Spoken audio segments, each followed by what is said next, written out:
جی sister, کیسے مزاج ہیں آپ کے؟ الحمدللہ، شکر اللہ کا۔ جی، جیسا کہ ناظرین کو میں نے پہلے بتایا کہ آپ بچوں کو قرآن کا درس دیتی ہیں، ماشاءاللہ قرآن فہمی میں آپ کو بہت عبور حاصل ہے، تو اس کے علاوہ آپ کی کیا مصروفیات ہیں؟ کیا آپ کسی امام بارگاہ میں درس دیتی ہیں یا اپنے گھر میں دیتی ہیں؟ میں امام بارگاہ 404 میں درس دیتی ہوں ماشاءاللہ، یہاں مانچسٹر میں، اس کے سامنے ہی میرا گھر ہے جی، اور وہاں ہمارے فقہ کا درس ہوتا ہے، تجوید ہے، جی، قرآن مجید ہے، باقی شیعہ مذہب کے لیے جن علوم کی ضرورت ہے ان ماشاءاللہ سب کا درس وہاں دیا جاتا ہے۔ ماشاءاللہ 5 o'clock شروع ہو جاتا ہے اور جب تک ختم نہیں ہوتا ہم لوگ وہاں موجود رہتے ہیں، ماشاءاللہ، جتنے بھی بچے وہاں پہ ہم پڑھا کے آتے ہیں۔ ماشاءاللہ، تو صرف آپ قرآن کے علاوہ اور بچوں کو اور کیا؟ قرآن مجید کے علاوہ ہم ان کو فقہ پڑھاتے ہیں، جی جی، کچھ لڑکیاں وہاں پہ توضیح المسائل پڑھ رہی ہیں۔ ماشاءاللہ، ہماری 3 کلاسیں ہوتی ہیں، جی ایک جی، توضیح المسائل کی کلاس ہے، ایک قرآن پاک کی کلاس ہے،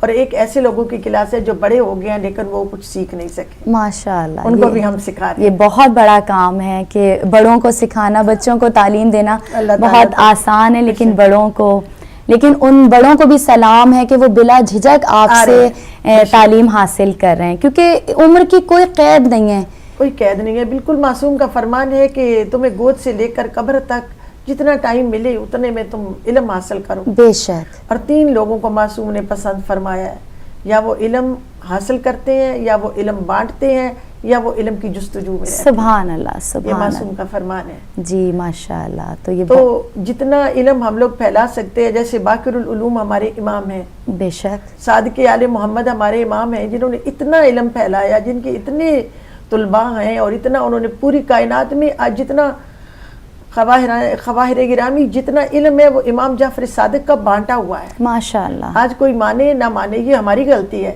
کہ ہم نے لوگوں تک پہنچایا نہیں، کہ یہ ہمارے امام نے بانٹا ہے۔ بے شک، امام ابو حنیفہ ہو یا امام مالک ہو، یہ سب علم جو ہے، جابر ابن حیان ہو، یہ سب علم امام جعفر صادق کا بانٹا ہوا ہے، بے شک، اس میں اور کسی کا ہاتھ نہیں ہے۔ اور علوم آل محمد آج بھی اگر آپ دیکھیں گے تو اس سائنس کے ساتھ اس کو پروو کر رہی ہے، سائنس کے علوم آل محمد ہیں کیا؟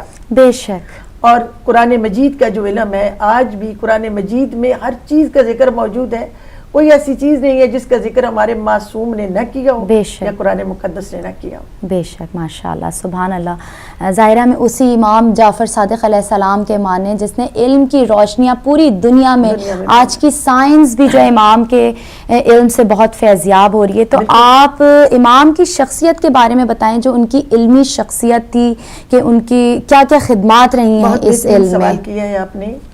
میرے امام جن کا نام جعفر ہے، جی، اور لقب مبارک صادق ہے۔ ماشاءاللہ، جعفر کا مطلب ہے نہر، بے شک، جو ایک جنت میں نہر ہے اس کا نام ہے جعفر۔ سبحان اللہ، اور نہر کا یہ طریقہ ہے اور یہ پانی کا یہ تقاضا ہے کہ کوئی بھی آ جائے پیاسا تو وہاں سے آ کے پی لے، بے شک، تو منع نہیں ہوتا۔ بے شک، جتنا بھی کوئی پیاسا آئے گا، جتنی اس کو پیاس لگی ہوگی وہ آ کے نہر سے پانی پی لے گا۔ بے شک، اور یہی بات ہے میرے امام کی، سبحان جو بھی اللہ، آپ کی آ کے صحبت میں بیٹھا، جتنا پی سکا وہ پی گیا، جتنا لے سکا وہ لے گیا۔ آپ کے جو 13 سے 15 سال کی جو آپ کی ایج ہے، یہ آپ کا عمر ہے، یہ آپ نے علی زین العابدین علیہ السلام کے ساتھ گزاری ہے۔ ماشاءاللہ، آپ کو پتہ ہے علی زین العابدین کا جو کمال دعائیں ہیں اور جو کمال تصنیفات ہیں امام علی زین العابدین علیہ السلام کی، اور انہوں نے ایک رسالہ لکھا، رسالۃ الحقوق، اور اس میں ایک چیپٹر لکھا جس میں استاد کی قدر کے بارے میں لکھا، سبحان اللہ، اور وہ گود میں بٹھا کر جناب صادق آل محمد کو پڑھا دیا۔ ماشاءاللہ، اور وہ جو استاد کے بارے میں انہوں نے لکھا، ان 4 چیزیں میں بیان کرنا چاہوں گی۔ فرمایا کہ استاد کی بات کو غور سے سنو، استاد کے آگے اونچا نہ بولو، جب وہ سوال کر رہے ہوں یا جواب دے رہے ہوں تو ان کی بات کو کاٹو نہیں، اور جب تم بات کر رہے ہو تو استاد کی بات پہ غور کرنا تمہارے لیے بہت ضروری ہے۔ تو وہاں سے علم کی لگن جو پیدا ہوئی ہے سرکار صادق آل محمد علیہ السلام میں، اور وہ لگن بڑھتی ہی گئی ہے، وہ کم نہیں ہوئی۔ اور جب آپ کی شہادت ہو جاتی ہے جناب علی زین العابدین علیہ السلام کی، تو باقر العلوم کے پاس آتے ہیں۔ بے شک، باقر العلوم جو خزانے کو دفینہ، خزانے کو نکالنے والے ہیں، جو علم لوگوں تک پہنچانے والے ہیں، تو پھر ان کے پاس رہے۔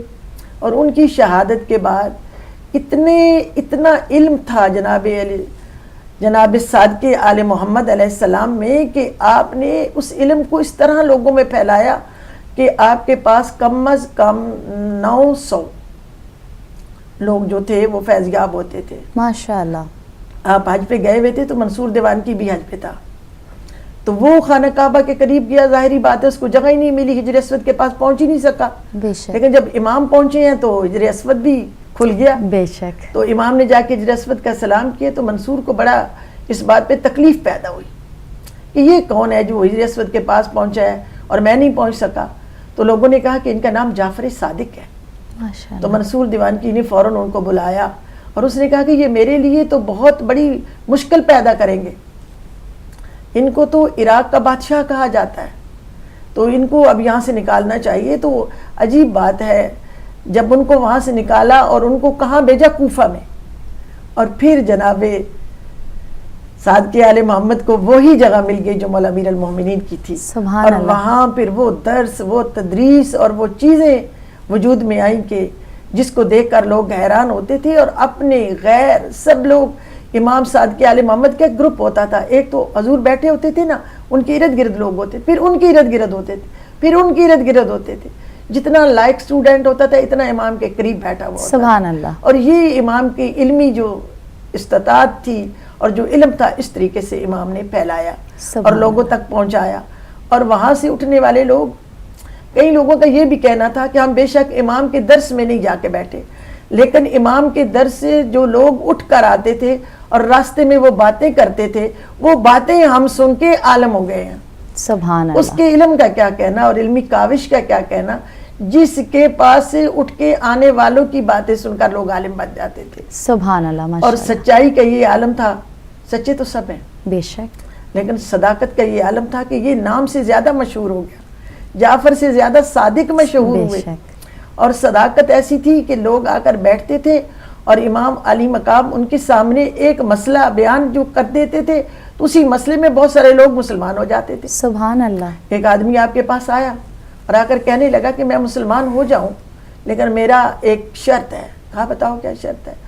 کہا کہ پوری دنیا سمٹ کر ایک قطرے میں جمع ہو جائے اور وہ قطرہ بڑا بھی نہ ہو, دنیا بھی نہ چھوٹی ہو. حضور نے فرمایا ٹھیک ہے, اس کا جواب دو, تمہاری اپنی آنکھ ہے,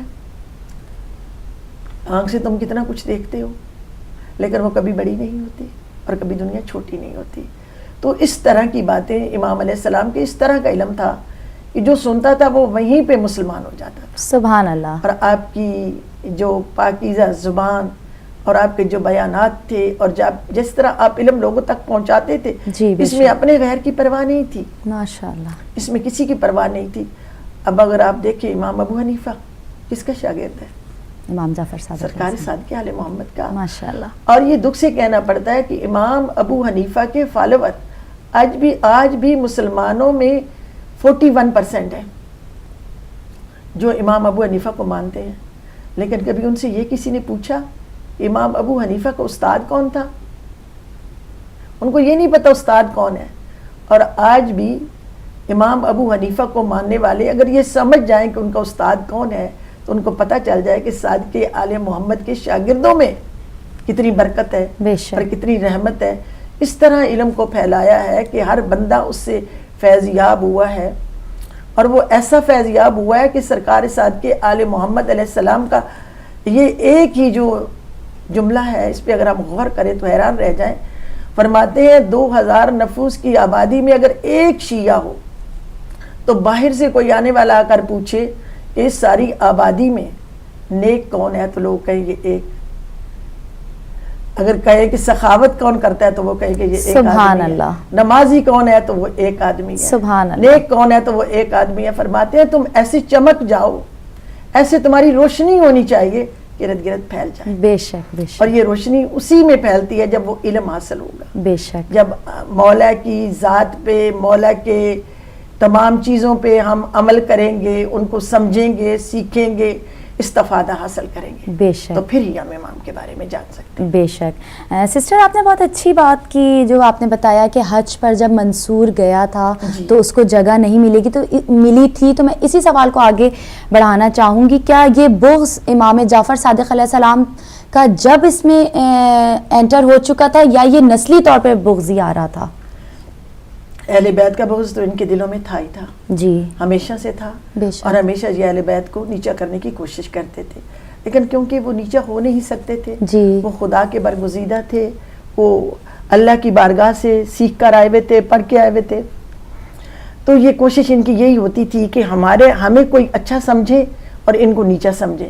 لیکن جب یہ دیکھتے تھے کہ ان کو تو لوگ اس طرح آگے ہیں پیچھے ہیں, ہجر اسود تک ان کے احترام ہوتے ہیں, اور ہجر اسود بھی چاہتا ہے کہ بوسہ ان کا بوسہ ہو, تو اس لیے اس کو بہت زیادہ اس وقت اس کے حسد کی کوئی حد نہیں رہی.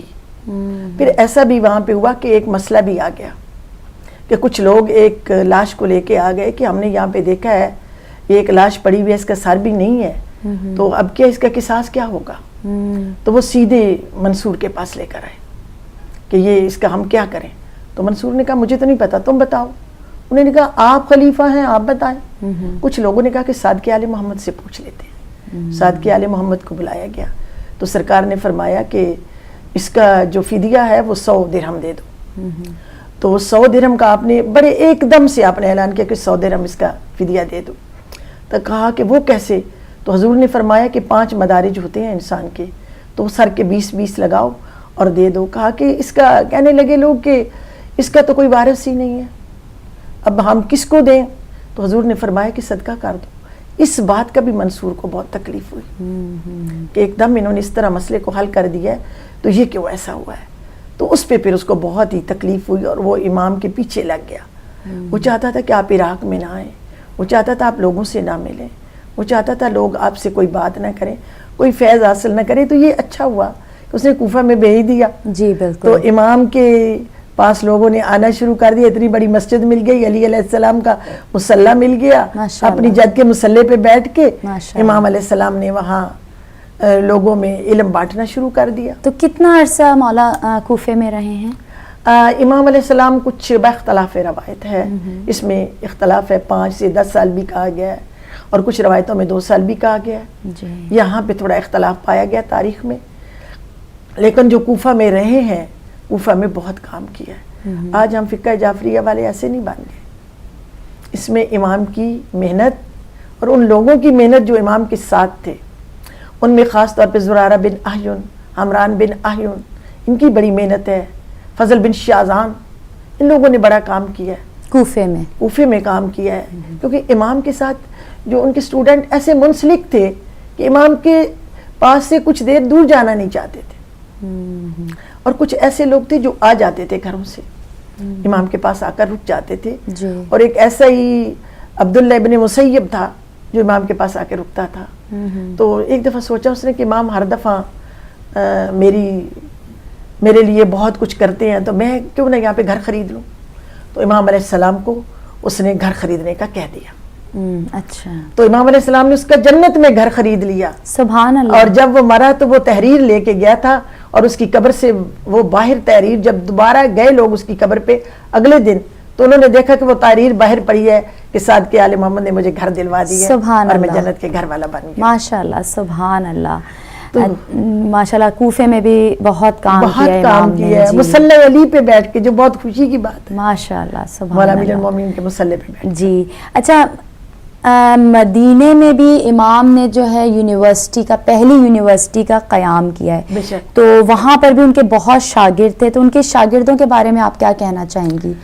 سرکار صادق آل محمد کا میں یوں کہوں گی کہ جس درس کو باقر العلوم نے شروع کیا تھا, جی, بلکہ یوں کہنا چاہیے علی زین العابدین علیہ السلام نے شروع کیا تھا, اسی درس کو باقر العلوم نے آگے بڑھایا, اور اسی درس کو جناب صادق آل محمد نے یونیورسٹی میں تبدیل کر دیا. سبحان اللہ. ان کے اسٹوڈنٹ کے بارے میں ان کے نام لے لیتی ہوں.